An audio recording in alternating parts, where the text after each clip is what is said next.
जी मृग बनकर आए और यमदूत ने, यमराज ने कहा कि चलो मृग बनकर जाओ, भरत जैसे ज्ञानी मृग बने और तीसरा जन्म उनके भरत जी को फिर मनुष्य का मिला। पर अब की बार वो ज्यादा बोलते चालते नहीं, इसलिए उन्हें लोग जड़ भरत कहने लग गए, जिन्होंने राजा रहुगण को उपदेश दिया।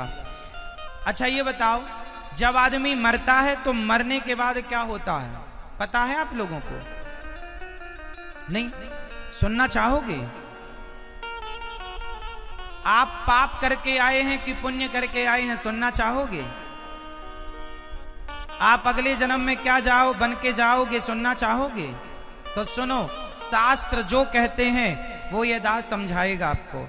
सुनो, ईश्वर का लेखा जोखा कैसे चलता है, ईश्वर का हिसाब किताब कैसा है और ईश्वर की गणित कैसी है, जरा उस गणित पर एक नजर डालते हैं। जरा ध्यान से सुनिएगा।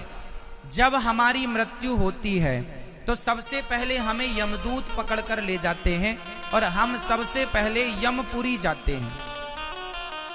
यमपुरी में वहां यमराज हम सबका हिसाब लेते हैं। वहां पर हमने जो पुण्य किया और जो पाप किया उसका लेखा जोखा होता है। यमराज ने वहां पर पाप अलग किए, पुण्य अलग किए और दोनों को तराजू पर रखा। माना कि आपका पुण्य 100 ग्राम निकला और पाप 5 किलो निकले। अच्छा, आप लोगों का पाप, जब हिसाब पाप का होगा तो आप लोगों का पुण्य ज्यादा निकलेगा कि पाप?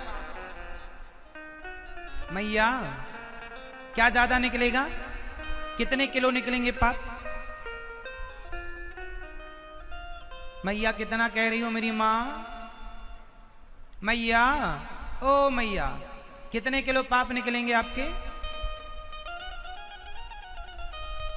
माना कि एक आदमी मरकर गया, उसके 100 ग्राम पुण्य निकले और 5 किलो पाप निकले, तो यमराज जी कहेंगे कि तुम्हारे पाप ज्यादा हैं, इसलिए पहले पापों का दंड दिया जाएगा।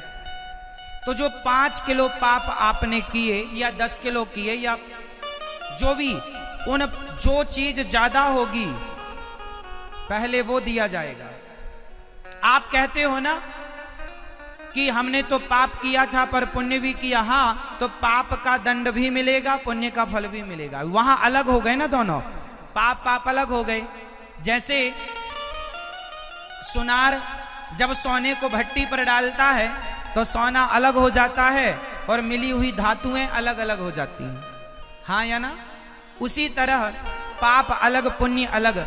जब पुण्य को तराजू में रखा, पाप को तराजू में रखा, पाप ज्यादा थे तो यमराज ने कहा कि पाप ज्यादा हैं, इसलिए पहले आपको पापों का दंड मिलेगा। और पापों की सजा कैसे मिलती है बताओ?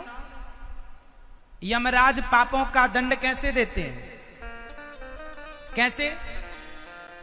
84 लाख योनियां बनाई हैं। पापों का दंड देने के लिए कितनी योनियां बनाई हैं?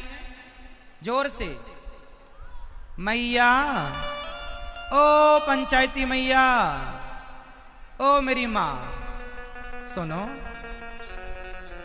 84 लाख योनियां बनाई है ना? तो 84 लाख योनियां जो हैं, जैसे तुमने पाप ज्यादा किए तो पाप का दंड देने के लिए तुम्हें नाली का कीड़ा बना दिया जाएगा, मच्छर बना दिया जाएगा, मक्खी बना दी जाएगी, चमगादड़ बना दिया जाएगा, कोरोना फैलाते रहना। सुअर बना दिया जाएगा, सुअर, गधा बना दिया जाएगा, बोझा ढोते रहो। ये 84 लाख योनियां जो हैं ये पाप के कारण ही मिलती हैं। कुत्ता, बिल्ली, मक्खी, मच्छर, नाली का कीड़ा, ये सब तुम्हें बनना पड़ेगा, पाप का दंड भोगना पड़ेगा इन योनियों में।